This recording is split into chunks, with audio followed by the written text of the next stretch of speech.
ఆయన మేము ఒక యూట్యూబ్ ఛానల్ నుంచి అండ్ ఒక క్యాబ్ డ్రైవర్ మాట్లాడుతున్నాను నేను. ఈరోజు మీ స్ట్రైక్ నడుస్తుంది కదా, ఈ స్ట్రైక్ అసలు దేనికోసం చేస్తున్నారు మీరు? అండ్ మీ ఇద్దరి పేర్లు ఏంటన్నా ఒక్కొక్కరు చెప్పండి. నా పేరు దిలీప్ అన్న. ఓకే, మీకు ఏది క్యాబ్ మీది ఎస్యూవా లేదంటే సెడాన్ వెహికల్? మీ సెడాన్ వెహికల్ ఇద్దరి సెడాన్. ఓకే, మీరు దేనికోసం పోరాడుతున్నారు ఈరోజు మీరు స్ట్రైక్లో? రేట్ కార్డ్ కోసం. మీకు ఓలా ఊబర్ నుంచి రేట్ కార్డ్ అంటే ఏం లేదా? ఫిక్స్ రేట్ కార్డు ఎంత ఇస్తున్నాడు మీకు మామూలుగా? ఒక 10 కిలోమీటర్లు 15 కిలోమీటర్లు పోతే సెడాన్కైనా మినీకైనా మీది ఏ వెహికల్ కేటగిరీకి చూస్తా దానికి ఎంత ఇస్తున్నాడు? ఒక్కసారి 15 రూపాయలు కిలోమీటర్ వస్తుంది, ఒకసారి 18 వస్తుంది, ఓకే, ఒకసారి 10 రూపాయలు కూడా వస్తుంది. ఓకే, ఒకసారి అసలు ఏం వస్తుంది, అసలు అంతకన్నా ముందు ఫస్ట్ రైడ్ వస్తుంది. ఓకే, ఒకప్పుడు బిజినెస్ వేరన్నా, ఇప్పుడు చాలా చాలా రేట్ కార్డ్ తగ్గించారు. ఓకే, 1.5 అవర్ డ్రైవ్ చేస్తే 300, 250 వస్తున్నాయి అన్న ప్రెసెంట్. టైం అంతా ట్రాఫిక్ లో అయిపోతుంది. 2 ఇయర్స్ బ్యాక్ 80 రూపీస్ ఉండే సిఎన్జి ఓకే, ఇప్పుడు 112, 139 అయింది అన్న. ఎంత అయింది? 130 రూపీస్ ఇప్పుడు ప్రెసెంట్. 112. Okay, 112 rupees. సిఎన్జి మీరు కొట్టిస్తే ఎంత వస్తుంది మీ వెహికల్? ఇద్దరు కూడా సేమ్ డిజైర్ ట్రాఫిక్ లో 23, 24 వస్తుంది అన్న. 23, 24. ఓకే, మీకు సిఎన్జిలో ఏమైనా ప్రాబ్లం అవుతుందా రెగ్యులర్గా? కోసం daily 3 hours 3-4 hours waiting, plus అందులో ప్రెజర్ కూడా ఉండదు. ఓకే, పే చేయాలా? ఆ లైన్ లో ఆన్ చేస్తే ఉండాలి కారు కూడా. ఆన్ చేసే లోపల 120 రూపీస్ 130 రూపీస్ సిఎన్జి పోతుంది. ఓకే, ఇంకా అక్కడ కొట్టించాక మళ్ళీ అక్కడ 10 రూపీస్ ఎక్స్ట్రా ఇవ్వాలి. ఇకపోతే అన్న ఎక్స్ట్రా ఇవ్వాల్సిందని డిమాండ్ చేసి అడుగుతున్నారు. ఓకే, మీరు కంప్లైంట్ చేసి ఏమైనా కంప్లైంట్ చేసుకోవట్లేరా ఈ సిఎన్జి వాళ్ళు బంక్ వాళ్ళైనా? ఎవరికి ఎప్పుడో చెప్పుకోపో అంటారన్న, చాలా బంకులలో అట్లా అయింది. ఓకే, దీని మిస్టేక్ ఎవరిదంటారు? 10 రూపాయలు ఇవ్వాల్సింది మిస్టేక్ ఎవరిదంటారు? మీదంటారా లేదంటే బంక్ వాళ్ళని నిర్లక్ష్యం అంటారా? డ్రైవర్స్ అలవాటు చేశారు, డ్రైవర్స్ అలవాటు చేసి వాడు అడిగిన కొద్దీ వాళ్ళు మన వాళ్ళు ఇచ్చారు కాబట్టి. ఓకే, అండ్ ఇప్పుడు మీరు స్ట్రైక్ చేశారు కదా, ఈ రోజు మీరు సక్సెస్ అయ్యారు అనుకుంటున్నారా లేదంటే మన డ్రైవర్లు అలా దొంగలు నడుపుకున్నారు ఈరోజు ఎక్కువ శాతం? లేదమ్మా, తెలిసిన వాళ్ళు కూడా తెలియనట్టు మాకేం తెలియదని బండ్లు స్టార్ట్ చేసుకొని మరి వచ్చారు రోడ్ల పైనకి. ఓకే, స్పీడ్ బండ్లు చాలా ఎక్కువ మంది వాళ్ళు చెప్పుకోండి, ఎవరికి ఎప్పుడు ఎక్కువ అని కూడా అన్నారు చాలా మంది. ఫ్లీట్ వెహికల్ వాళ్ళు చేసుకొని మేము చేసుకుంటాము, ఒక్క రోజు కోసం మేము మారదులే, ఈ రోజే మారుతున్నాం అని చెప్పి మాట్లాడి. ఓకే, వాళ్ళు ఇంకా స్పీడ్ బండ్లు 13 కిలోమీటర్స్ 1 అవర్ చూపించి 220, 230 రూపీస్ కూడా వెళ్తున్నారు. 200 కూడా పోయినోడు ఉన్నాడు ఈ రోజు స్ట్రైక్ లో చూసినాము. 200 కూడా పోయినప్పుడు 1 అవర్ స్పీడ్ బండ్లు అదే కొడతాడు, టార్గెట్ కావాలంట, అంతేగాని రోజు 200 కూడా కొడతాడు. అంటే మనకి మినిమం బేసిక్ కూడా ఏం తెలియకుండా నడిపిస్తున్నారు వెహికల్స్. మనం డైలీ చూస్తూ ఉంటాం మామూలుగా చిన్న 1.5 అవర్ బుకింగ్ 220 రూపీస్ వస్తుంది, యాక్సెప్ట్ చేస్తుంది. ఎవరు యాక్సెప్ట్ చేస్తున్నారని ఈ రోజు ప్రతి డ్రైవర్కి ఓపెన్ చేసి చూస్తే స్పీడ్ బండ్లని వాళ్ళే అన్ని యాక్సెప్ట్ చేస్తున్నారు. ఏంటంటే నాకు సిఎన్జి మా చేతి మీద కాదు, మా ఓనర్ సిఎన్జి పట్టిస్తాడు. నా ట్రిప్పులు 8-10 ట్రిప్పులు నేను డైలీ కొట్టాలి. టార్గెట్ కంపల్సరీ కంప్లీట్ చేయాలని చెప్పి తక్కువ రేట్ అయినా కొడుతున్నారు. రేట్ అయినా 1 అవర్ 1.5 అవర్ 220 రూపీస్ 230 రూపీస్ కూడా తీసుకొని వెళ్తున్నారు. ఎంత ఏ బుకింగ్ వచ్చినా వెళ్ళిపోతున్నారు. బట్ మా కంపెనీ వాళ్ళు మీకు రేట్ తక్కువ ఇస్తామని చెప్పి ఎవడన్నా కంప్లైంట్ చేయడం కానీ లేదంటే కస్టమర్ కేర్తో మాట్లాడడం జరిగిందా? మీది చేసామన్నా, ఫోన్ చేసాము. వాళ్ళు ఇప్పుడు ఒక్కొక్కరు ఫోన్ చేస్తే సరే సార్ మేము సెట్ చేస్తామంటారు, మళ్ళీ ఇంకోసారి ఫోన్ చేస్తే వేరే వాళ్ళు ఇస్తారు, మళ్ళీ వాళ్ళతో అదే చెప్పడం తప్ప వాళ్ళు ఏం రెస్పాన్స్ అనేది ఏం లేదు. అంటే చాలా మంది డ్రైవర్లు ఇంకోటి ఫేస్ చేస్తున్నారు, మీరు ఏదైతే పికప్ పాయింట్ వెళ్ళినప్పుడు ఒక్కోసారి పికప్ పాయింట్ మిస్టేక్ ఉండడము లేదంటే డ్రాప్ పాయింట్ మిస్టేక్ ఉండడము. ఇన్ కేస్ మీకు కస్టమర్ ఎయిర్పోర్ట్ నుంచి సిటీ నుంచి ఎయిర్పోర్ట్ వెళ్ళినప్పుడు ట్రాఫిక్ ఉండడం వల్ల రింగ్ రోడ్ వెళ్ళిపోమంటారు, అప్పుడు మీకు బిల్లు పెరుగుతుందా లేదా? ఓలా ఊబర్ ర్యాపిడోలో నేను ఒకసారి వెళ్ళిన ఎయిర్పోర్ట్ నుంచి తీసుకొచ్చిన, నాకు చూపెట్టేటప్పుడు ఏమో అలా వాళ్ళు 800 ఉందని చెప్పి చూపెట్టిందంట. వాళ్ళు బుక్ చేసుకోరు, వాళ్ళు పొమ్మండి ఎట్లా మళ్ళీ అవుటర్ నుంచి పొమ్మన్నారు, ఎంత అంత ఇస్తామని చెప్పేసి అన్నారు. మళ్ళీ ఇక్కడికి వచ్చిన తర్వాత కూడా చాలాసేపు ఆర్గ్యుమెంట్ అయింది. అది ఎంత 1400 చూపెట్టింది ఒకసారి. ఇంకోసారి నెక్స్ట్ టైం అట్లనే ఒకసారి పోయినప్పుడు అది ఓన్లీ 800 చూపెట్టింది. మళ్ళీ 94 కిలోమీటర్స్ 800 చూపెట్టింది. సరే అని ఆర్గ్యుమెంట్ చేస్తే వాళ్ళు ఏడ కంప్లైంట్ ఇస్తారని అదొక భయం అన్న. ఎందుకంటే మనం ఇప్పుడు వాళ్ళ మీద బతికిస్తాం కాబట్టి మనకి ఇంత చిలుకన చూస్తారు వాళ్ళు. ఒక్కసారి బ్లాక్ చేస్తే మనం 10 లక్షలు పెట్టి కొన్నాం కారు, అది ఇంకా బ్లాక్ అయితే మనం కార్ పక్కన పెట్టాలి, 10 లక్షలు పక్కన పెట్టాలి, ఖాళీ ఈఎంఐ కట్టుకోవాలి. అందుకనే మనం ఆ భయంతోనే కస్టమర్లు ఏమనలేకపోతున్నాం, ఊబర్ వాళ్ళకి మళ్ళీ ఫోన్ చేసి ఏమనలేకపోతున్నాము. అంటే ఐడీలు బ్లాక్ చేస్తే మనం ఏం చేయలేం కదా. ఇప్పుడు ఓలా ఊబర్ ర్యాపిడో మీకు ఫేవర్ ఉందా లేదంటే కస్టమర్ల ఫేవర్ ఉందా? ఇప్పుడు మీరు పార్ట్నర్స్ అంటారు కదా, మరి ఓలా ఊబర్ ర్యాపిడో మిమ్మల్ని మరి మీకెందుకు మంచిగా చూసుకోవట్లేదు ఈ కంపెనీలు? కస్టమర్కి ఎందుకు ప్రియారిటీ ఇస్తున్నాయి? కస్టమర్కి ప్రియారిటీ ఎక్కువ. కస్టమర్కి ఎందుకు ఇస్తున్నాయని అడుగుతున్నాను మిమ్మల్ని. నేను అడిగే క్వశ్చన్ ఏంటంటే, ఓలా ఊబర్ ర్యాపిడో కంపెనీలు మీరు కమిషన్లు ఇవ్వడం వల్ల వాళ్ళు బతుకుతున్నారని నా ఫీలింగ్. బట్ మీరు ఏదైతే కస్టమర్ బుక్ చేస్తున్నాడో వానికి డిస్కౌంట్ ఇవ్వడము, లేదంటే ప్రమోషన్ ఇవ్వడము, లేదనుకుంటే ఏదైనా కంప్లైంట్ అయితే ఫస్ట్ ప్రియారిటీ వానికి ఇచ్చి మీ ఐడీలు బ్లాక్ చేయడం, దానికి మీరు ఏమన్నా మాట్లాడాలనుకుంటున్నారు దాని మీద టాపిక్? అదే కదన్నా చెప్పేది. ఇప్పుడు మనం మీరు తీసుకోకపోతే వేరే వాళ్ళు తీసుకుంటారు. అదే ఫీడ్ బండ్ తీసుకొని వెళ్ళిపోతారు. ఓకే, వాళ్ళకి అనదర్ ఆప్షన్ చాలా ఉన్నాయి. ఓకే. ఇప్పుడు మీరు కస్టమర్ ఏదైనా కంప్లైంట్ ఇప్పుడే మీ ఐడి బ్లాక్ అయితే మీరు కస్టమర్కి అయితే మాట్లాడితే మీకు ఏమన్నా ఆ కస్టమర్ కంప్లైంట్ ఇచ్చినప్పుడు కాల్ చేసి చెప్తున్నారు సపోజ్ ఇది మీకు ఐడి మీద కంప్లైంట్ వచ్చిందని చెప్పారు. డైరెక్ట్ బ్లాక్ అన్న, డైరెక్ట్ బ్లాక్. అది మెయిల్ గానీ లేకపోతే మన మెసేజ్ గానీ అలా వస్తుంది అంతే. ఓకే, ఓన్లీ డైరెక్ట్ మీకు వెరిఫికేషన్ చేసింది మీకు ఐడి బ్లాక్ చేయట్లేదు, డైరెక్ట్ బ్లాక్ చేస్తున్నారు. ఓకే, దీని గురించి ఆఫీస్లో ఏమైనా మాట్లాడారు మీరు వెళ్ళి? ఓలా ఊబర్ ర్యాపిడో ఆఫీస్లో ఏమన్నా? లేదన్న, మాట్లాడలేదా? మామూలుగా కస్టమర్కే మాట్లాడి చెప్పినాం కానీ వాళ్ళు సాల్వ్ చేస్తామంటారు, మళ్ళీ అది అంతే ఉండిపోతుంది.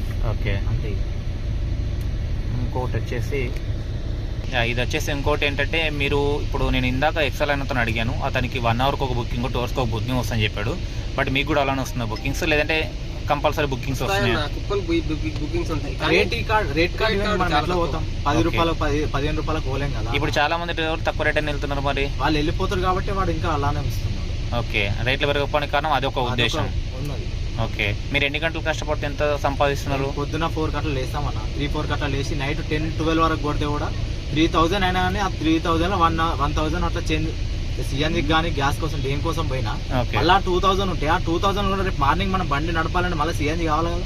అలా మిగిలేదు 1000. ఆ 1000 మెయింటెనెన్స్ అది కానీ పోతే ఒక 500 మిగులుతుంది. ఆ 500 ఇప్పుడు మన క్యాబ్ డ్రైవర్లు అందరు చెప్పడము ఇట్లా నెలకి ఎంత చేస్తున్నారు ఎర్నింగ్స్ అంటే డైరెక్ట్ 90,000 చెప్పినా కూడా కొట్టే వాళ్ళు కొడుతున్నారు. 90 lakh లోనే 90,000 లోనే CNG, maintenance, EMI, food, rent అన్ని దాంతో వెళ్ళిపోతున్నారు. లాస్ట్ మిగిలేదు 15-10 కాడి మిగులుతుంది. హైదరాబాద్ లో ఒక సగటు ఫ్యామిలీ బతకాలంటే మినిమం 40,000 to 50,000 ఖర్చు కంపల్సరీ ఉంది. ఒక ఫ్యామిలీ మెయింటైన్ చేయాలంటే రూమ్ ఖర్చు, ఫుడ్, నీ బట్టలు, పిల్లలకి ఎగ్జామ్ ఫీజు కాబట్టి 40,000 నుంచి 50,000. లొకేషన్ లో కూడా ఆర్డర్లు పడితేనే మనం బతుకుతాం. అదేనో ఉండి మనం లొకేషన్ లో మళ్ళీ ఆ నుంచి సిటీలోకి రావాలంటే అది కూడా ఖర్చే కదా. ఇంకోటి వచ్చేసి మీరు ర్యాపిడో ఊబర్కి ఏం చెప్పాలనుకుంటారు? పికప్ పాయింట్లో ఏమైనా ఇష్యూస్ ఉన్నాయా? డ్రాప్లో ఏమైనా ఇష్యూస్ ఉంటే మీరు ఆ కంపెనీకి ఏం చెప్పాలనుకుంటున్నారు? వీళ్ళు ఏం చేస్తారు అంటే అన్న, ర్యాపిడో వాళ్ళు అప్పుడప్పుడు ఏంటంటే వాళ్ళు యాడ్ స్టాప్ ఏం పెట్టుకుంటలేరు. వాళ్ళు ఫస్ట్ పికప్ డ్రాప్ పెట్టిన తర్వాత మధ్యలో యాడ్ స్టాప్ చేసినామని నీకు తెలుస్తా లేదా అని చెప్పి ఓవర్గా మాట్లాడడం కొంచెం, లేదంటే నువ్వు అట్లా ఎట్లా ఆపుతావు అని చెప్పి కొంచెం మాట్లాడడం, మనకు కొంచెం రాసి కూడా మాట్లాడి. ఓకే, మధ్యలో యాడ్ చేస్తే అమౌంట్ ఇవ్వాలంటే అట్లా కాదు, ఏదో 10 రూపాయలు అంటే ఇస్తాం కానీ 100 రూపాయలు చూపిస్తే 100 రూపాయలు ఎందుకు ఇస్తాము? ఒక ఇట్లా దారిలోనే కదా అంటే దారిలో అట్లా ఏముండదు, వాళ్ళు ఎంత చూపిస్తే అంత ఇవ్వాలని చెప్పి మేము అడుగుతాం. ఓకే, స్టాప్ పెట్టే ముందు కూడా చెప్పాలా, ఇక్కడికి వెళ్ళానంటే మా ఇష్టం ఉంటే వస్తాను లేదంటే. యాక్చువల్ మీకు ఒక రూల్ ఉంది తెలుసా? కస్టమర్ ఒకసారి ఎక్కిన తర్వాత వితౌట్ పర్మిషన్ డ్రైవర్ కడకుండా ట్రిప్ చేంజ్ చేయడానికి అవకాశం లేదు. చాలా సార్లు చేంజ్ చేసిరన్న, ఈ లొకేషన్ అయినా అదర్ లొకేషన్ తీసుకెళ్ళడం కానీ అట్లా కూడా చేంజ్ చేసేయడం అంటే రేట్ అయితే వస్తుంది కదా అన్న మాట మాట్లాడి లేదు. అక్కడ ఏముండదు అమౌంట్. మీకు తెలియని ఏమైందంటే అసలు యాక్చువల్ మీ పర్మిషన్ లేకుండా కస్టమర్ అడ్రస్ చేంజ్ చేయకూడదు.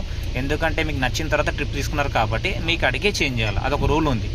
చాలా చేంజ్ చేస్తారు. మొన్న ఎయిర్పోర్ట్ నుంచి ఒకటి తీసుకొచ్చిన వాడు మధ్యలో ఏడా నర్సింగ్ లో స్టాప్ పెట్టి, ఓకే, అక్కడ నుంచి మళ్ళీ వేరే పటాన్ చేస్తాడు ఎటో వెళ్ళాలని చెప్పేసి అంటే వెళ్ళిపోయింది. అట్లా చెప్పలే అంటే అనుకోకుండా ఫోన్ వచ్చిందని కొంచెం వెళ్ళాలా ఎమర్జెన్సీ అంటే సరే అని చెప్పి తీసుకున్నాను. మీకు ఇంకొకటి ఏంటంటే నేను చెప్పదలుచుకుంది ఏంటంటే, మీకు ఎవరికైతే బిల్లులు పెరగట్లేవో 1 కిలోమీటర్ ఎక్స్పెండ్ అయినప్పుడు మీరు ఓటీపీ కొట్టక ముందు, నాకు తెలిసి చెప్తాను, మీరు ఓటీపీ కొట్టక ముందు మీరు ఏం చేయాలంటే కస్టమర్తో యాడ్ స్టాప్ పెట్టించుకోండి. ఓటీపీ కొట్టక ముందు కొడితే మీకు బిల్ అనేది ఇంక్రీజ్ అవుతుంది. ఇన్ కేసు ఓటీపీ కొట్టిన తర్వాత యాడ్ స్టాప్ రాదు. కానీ వాడు చెప్పాలి కదా అన్న, మనకు చెప్పాడు కదా నువ్వు పికప్ పాయింట్ వచ్చినాక మాట్లాడదాం అంటాడు. నేను కస్టమర్ గురించి చెప్తాను. ఓలా ఊబర్ ర్యాపిడో కంపెనీ మీకు చెప్పకుండా చేసే ఫ్రాడ్ ఏంటంటే ఇది ఒకటి. మనం కస్టమర్ కేర్ మాట్లాడిన తర్వాత వాళ్ళు చెప్తుంది ఏంటంటే, నేను అడిగిన ఒక రోజు మాట్లాడితే నేను యాజ్ ఎ డ్రైవర్గా చెప్తుంది ఏంటంటే, నేను అడిగితే వాడు ఏం చెప్పంటే యాడ్ స్టాప్ పెట్టుకొని చెప్పాడు. చాలా మంది డ్రైవర్లకు అవేర్నెస్ లేదు కాబట్టి నేను మీకు కూడా చెప్తున్నాను, మీరు పెరుగుతున్నారు కాబట్టి ఇది ఒకటి మైండ్లో పెట్టుకొని మీరు యాడ్ స్టాప్ పెట్టించుకోండి. ఇంకా మీరు ఏమైనా చెప్పాలనుకుంటున్నారా? ఓలా ఊబర్ ర్యాపిడో లేదంటే పర్సనల్ ట్రిప్ బాగుంటుందా? మీ బండి మెయింటెనెన్స్ ఎంత వస్తుంది నెలకు ఒక యావరేజ్గా? నెలకు మెయింటెనెన్స్ 4,000 వస్తుంది మన. ఇప్పుడు డైలీ సిఎన్జి అంటే ఇప్పుడు చెప్తాను, డైలీ సిఎన్జి మినిమం 800 to 1,000 కట్టేయాలి. ఇప్పుడు 30 daysకి 26,000 అనుకోండి, చెప్పండి. మినిమం 26,000 అది పోతుంది. మెయింటెనెన్స్ 5,000 పోతుంది, ఆడికే 31,000 అవుతుంది. ఇప్పుడు మంత్లీ వీళ్ళు చెప్పే ప్యాకేజ్ 70,000 60,000 చేస్తామంటారు. 70,000 చేయనీలే. 70,000లో 30,000 సిఎన్జి మెయింటెనెన్స్ పోతుంది, ఆడ మిగిలింది 40. ఆ 40 కూడా మనకు ఇంకా మెయింటెనెన్స్ ఉంటుంది, ఇన్సూరెన్స్ ఇన్సూరెన్స్ మనకు అన్ని ఒక రకంగా ఉన్నాయి కదా. ఇప్పుడు ఒక మంత్ 40,000 50,000 వస్తున్నారు. అదే నెక్స్ట్ మంత్ వచ్చేసరికి నీకు బండి మెయింటెనెన్స్ వెళ్ళాలి కదా, టైర్లు అరిగిపోతే 20,000 ఈఎంఐ కట్టాలి, ఇంకా మిగిలింది 20,000. ఆ 20,000 లోనే రూమ్ రెంట్ ఫుడ్ అన్ని ఉంటుంది, అది ఏం మిగలదు. సగటున మీరు 16 గంటలు కష్టపడితే రోజుకి ఇంటికి ఒక 1000 నుంచి 1500 తీసుకెళ్తే అందులో మీ ఈఎంఐలు అన్ని అన్నీ కట్టాల్సి ఒకటి మీకు ఎండ్ ఆఫ్ ది డే ఒక 10 నుంచి 15,000 కనుక మిగులుతలేవు. అందరూ ఊర్లలో వీడియోలు చూసి డైలీ నేను 3,000 చేసా 4,000 చేసా తీసుకునే వాళ్ళు కూడా అసలు తీసుకోకండి కూడా, అది వేస్ట్. ఇంకేమైనా డ్యూటీ చేసుకుని కానీ అట్లా అసలు మాత్రం తీసుకోకండి. బట్ బండ్లు తీసుకొని చాలా మంది బాగాలేదు రాకండి కూడా. చాలా మంది ఇన్ఫ్లుయెన్సర్లు మరి మీకు 4,000 కొడుతున్నా 5,000 కొడుతున్నా చెప్తున్నారు, మరి వాళ్ళకి ఎవరు కామెంట్ చేస్తలేరు. కొట్టే వాళ్ళు కొడతారేమో అన్న, కాకపోతే వాళ్ళు ఒక్కసారి చెప్పలేము. ఇప్పుడు ఎవరైనా 20 రూపాయల కాడికే కొడుతున్నా అన్న గ్యారంటీ అయితే లేదు. ఓకే, చిన్న కొట్టినా రేటు అమౌంట్ పెరగాలంటే పెరగచ్చు, 3,000 కొట్టచ్చు 4,000 కొట్టచ్చు, కంటిన్యూ కొట్టుకుంటూ పోతే 200-300 కొట్టుకుంటూ పోతే కూడా 3-4,000 చేసుకోవచ్చు. ఓకే, అందరు అట్లా కొట్టారు కదా, కొంతమంది ఫిక్స్ అయి ఉంటారు, నాకు ఈ రేట్ ఇస్తే నేను పోతాను ఉంటారు కాబట్టి అలాంటి అది అమౌంట్ అనేది సెట్ కావంత 3,000-4,000 అంటే అది కానిపోయిన పని కదా. ఓకే, నా ఫైనల్ క్వశ్చన్ ఏంటంటే ఈరోజు స్ట్రైక్ చేసినప్పుడు మీరు మీ అందరూ మీరు స్ట్రైక్ చేసుకొని స్వచ్ఛందంగా ఆపుకున్నారు, మిగతా డ్రైవర్లు దొరికిందే సందన్నట్టు వాళ్ళు నడుపుతున్నారు, మరి వాళ్ళకి ఏం చెప్పాలనుకుంటున్నారు మీరు? వాళ్ళకి చెప్పేది ఒకటే, మన కోసం మనం పోరాడుతున్నాం కాబట్టి కొంచెమైనా మార్పు చెందాలని చెప్పి అడుగుతున్నాం. తెలిసి కూడా తెలియనట్టు పోవడం మన తప్పన్న ఫస్ట్. ఎందుకంటే మన ఫ్యామిలీ మనం ఇప్పుడు నీకు రోజు అదే ట్రిప్స్ పడతాయని గ్యారెంటీ లేదు. సరే ఈరోజు పడ్డాయి, ఈరోజు కొట్టుండొచ్చు, నువ్వు ఈరోజు 10,000 కొట్టిన వాళ్ళకు కూడా చెప్తున్నాను నేను, 10,000 కొట్టుకొని 11,000 కొట్టినా సరే కానీ రేపటి నుంచి మళ్ళీ మీది బతుకు అంతే ఉంటుంది, మారది. అర్థమైందా? మనం ఈ ఒక్క రోజున కనీసం చేస్తే వానికి కొంచెం అంటే కొంచెమన్నా అభివృద్ధి చెందుతాడేమో వాడు అని చెప్పి మనం ఆలోచిద్దాం, కానీ వాడు చేయడు అట్లా. వాడు ఎంత చేసినా మళ్ళీ ఆడికే వస్తుంది, అదే రేట్ ఇస్తాడు, మళ్ళీ రేపు తగ్గించే అవకాశం కూడా ఉంది, చెప్పలేము. ఇక్కడ నేనేమంటున్నానంటే ఈ ఓలా ఊబర్ ర్యాపిడో కన్నా ఫస్ట్ దొంగ అంటే మన డ్రైవర్ అని నా ఫీలింగ్. దాన్ని మీరేమనుకుంటారు? కరెక్టే. ఎందుకంటే అది వాస్తవాలు చూసి మాట్లాడుతుంది. అంటే ఇన్ని రోజులు చాలా మంది తెలియక లీడర్ల తప్పు లేదా ఓలా ఊబర్ తప్పు అనుకున్నారు, బట్ నేనైతే ఓపెన్ ఫ్యాక్ట్ చెప్తుంది అంటే డ్రైవర్లే తప్పు అని నా ఫీలింగ్. డ్రైవర్లే తప్పు. ఎంతమంది ఇప్పుడు ఎంతమంది స్ట్రైక్ చేసామన్న ఈరోజు ఆపినాం, చాలా మంది ఏమన్నా అంటే మాకు తెలియదు అంటారు. ఎందుకు తెలియకుండా ఉంటా అన్న? ఇంత స్ప్రెడ్ అయిందా తెలంగాణ మొత్తం, ఎందుకు తెలియకుండా ఉంటుంది? ఇన్స్టాగ్రామ్ అయితే రోజు చూస్తారు కదా, ఖాళీగా అయితే ఎవరు ఉండరు కదా. అవును, వాళ్ళందరికి తెలుస్తుంది కదా, ఒక్క వాట్సాప్ స్టేటస్ కనీసం ఒక్క న్యూస్ అనేది తెలుస్తుంది కదా. అవును, అది తెలిసి కూడా అట్లా రావడం తప్పు. యాక్చువల్ డ్రైవర్ ఈ రోజు 2,000-3,000 చూపించింది 40 కిలోమీటర్స్ ఎయిర్పోర్ట్ కి. అదే రేపు ఇవ్వమని అట్లా పోతాడా ఇక్కడ డ్రైవర్ అన్న? మీకు రెగ్యులర్ గా ఎయిర్పోర్ట్ కు డ్రాప్ ఎంత ఇస్తున్నాడు అమౌంట్? ఒక 40 కిలోమీటర్లు వెళ్తే 800 వస్తుంది, 700 అని ఇంకా తగ్గొస్తుంది. పొద్దున్నే 650, అదే 650 కుక్కడపల్లి నుంచి ఎయిర్పోర్ట్ కి 550 రావు. ఓకే, అందులో టోల్ గేట్ కూడా ఇంక్లూడ్ అయి ఉంటుందా మీకు? కలుపుకొని అన్ని మళ్ళీ. ఒకవేళ ఎయిర్పోర్ట్ నుంచి మీకు సిటీ కోసం ఎంత ఇస్తున్నారు? అంటే ఒక 30 కిలోమీటర్ గచ్చిబౌలి పికప్ తీసుకొస్తే 6 రూపీస్ అన్న కిలోమీటర్ కి. 6 అక్కడ నుంచి 6 రూపాయలు ఎయిర్పోర్ట్ నుంచి. మీరు ఎయిర్పోర్ట్ వెళ్ళటానికి ఏం చెప్తారు? చాలా మంది రోజు పొద్దున్న లేచి నేను అడిగితే అందరూ అన్న నాకు ఎయిర్పోర్ట్ డ్రాప్ రావట్లేదని ఫీల్ అవుతున్నారు చాలా మంది. మీరు వాళ్ళకి ఏం చెప్పాలనుకుంటున్నారు మీరు? ఆ సిటీలో కొట్టుకుంటే మంచి బుకింగ్ వెయిట్ చేసి మంచి బుకింగ్లు తీసుకోండి. మనం ఎంత వెయిట్ చేస్తే అక్కడికి ఆడికి అమౌంట్ కట్టే బదులు ఇక్కడనే చేసుకోవచ్చు కదా అని నా ఒపీనియన్. ఇప్పుడు మనం ఎయిర్పోర్ట్ పోయి వస్తే హాఫ్ ట్యాంక్ అయిపోతుంది. నువ్వు ఆ హాఫ్ ట్యాంక్ కి మామూలుగా 1,000 రూపీస్ వస్తుంది పోయి రావాలంటే. ఇప్పుడు ఆ 1,000 రూపీస్ లో 400 సిఎన్జీ పోతుంది, అదే 600 ఉంటుంది అంతే. మీకు మిగిలేదు మీకు మైండ్ లో ఏముంటుందంటే నాకు పోయి వస్తే 1,000 వస్తుంది. పోయేది చెప్పారు కదా బ్రో, సిఎన్జీ పోయేది చెప్పరు, మెయింటెనెన్స్ పోయేది చెప్పరు. జస్ట్ నాకు పోయి ఎయిర్పోర్ట్ పోయి కిందికి వస్తే నాకు 1,000 వస్తుంది, అట్లా 2 సార్లు పోయి వస్తే 2,000 వస్తుంది. 50 కిలోమీటర్లు 3-4 పాయింట్లు పోతుంది, నీకు ఏం మిగులుతుంది? ఆడికి పోయాక వచ్చేటప్పుడు పికప్ తీసుకుంటే వాని మర్యాదగా తీసుకోవాలి కస్టమర్ ని. చాలా మర్యాద ఎక్కుతాను. ఇంకా ఏసీ ఇంకా ఎందుకంటే వాళ్ళు ఇచ్చే 6 రూపాయలకి ఎంత మర్యాద అని పోయేటప్పుడు మంచిగా ఉంటది, కానీ వచ్చేటప్పుడు చాలా కష్టం కూడా. ఎందుకంటే పికప్ ఎయిర్పోర్ట్ లో తీసుకున్నాం కాబట్టి కంప్లైంట్ ఈజీగా పెట్టచ్చు. కంప్లైంట్ పెట్టి ఏమైనా జరుగుతుందని అంతే. సరే వేస్తున్నా సరే సరే. ఇంకేమైనా చెప్పాలనుకుంటున్నారా మీరు? ఇంకేమన్నా చెప్పలేదన్నా అదే రేట్ కార్డు పెంచితేనే ప్రతి ఒక్కరు కొంచెం సపోర్ట్ చేసుకుని మన డ్రైవర్లో మనం యూనిట్ ఉంటేనే ఏదైనా వర్కౌట్ అవుతుంది. రేట్ కార్డు పెరగకపోనికి కారణం కూడా ఇంకోటి ఉంది. మీకు ఏదైతే ప్రజెంట్ మన ఓలా ఊబర్ ర్యాపిడో కంపెనీ వచ్చేసి ఎస్టాబ్లిషన్ హైదరాబాద్లో లేదు, దాని ఎస్టాబ్లిషన్ వచ్చేసి సెంట్రల్ గవర్నమెంట్ కిందికి ఉంది. దానివల్ల రేట్లు పెరుగుతాయని తెలుసా మీ అందరికి డ్రైవర్లకు? సగం మంది తెలుసు, సగం మంది తెలియదు అన్న. వాళ్ళు కొత్త వాళ్ళు ఏంటంటే ఆ కొత్త బండ్లు తీసుకుని వచ్చేసాడు వాడు, ఏదో ఇన్స్టాగ్రామ్ రీల్ చూసి 4,000 5,000 అని వచ్చేసాడు. ఆడున్న ఫ్రీడమ్ ఇంట్లో కూడా ఏం ఫ్రీడమ్ ఉంటుంది అని అనుకుంటాడేమో, నేను లేదు ఫ్రీడమ్ ఉంటుంది. కొత్తగా వచ్చేటోళ్ళు అందరూ ఫస్ట్ బైక్ నడిపినటోళ్ళే. కార్ నడపడానికి వచ్చేటప్పుడు ఫస్ట్ బైక్ నడిపింటారు. బైక్ 10 కిలోమీటర్లు 110 రూపాయలు అటు ఇచ్చినా నీకు కారు ఫస్ట్ కొత్తలో ఇస్తాడు. కొత్త బైక్ కొత్త కార్ కాబట్టి ప్రీమియర్ బుకింగ్ ఇస్తాడు. 10 కిలోమీటర్లకి 330 అటు ఇచ్చేసరికి తీసుకుంటాడు, పోతాడు. ఫస్ట్ బాగుంటది, ఇంకా పోయే కొద్ది దూరం అయిపోతుంది. నేను స్టార్టింగ్ లో నాకు ఐడియా వచ్చినాక కొట్టినాను, మంచిగా కొట్టినా. తర్వాత నుంచి నాకు కూడా రేటింగ్ ఏం లేదు, రేట్ కార్డ్ కూడా ఏం లేదు, అంతా తగ్గిపోయింది, అసలు ఏం లేదు. ఓకే, ఇంట్లో వాళ్ళని ఇబ్బంది పెట్టకండి. ఆ 10 లక్షలు తీసుకొని ఏదైనా బిజినెస్ చేసుకోవడం మంచిగా.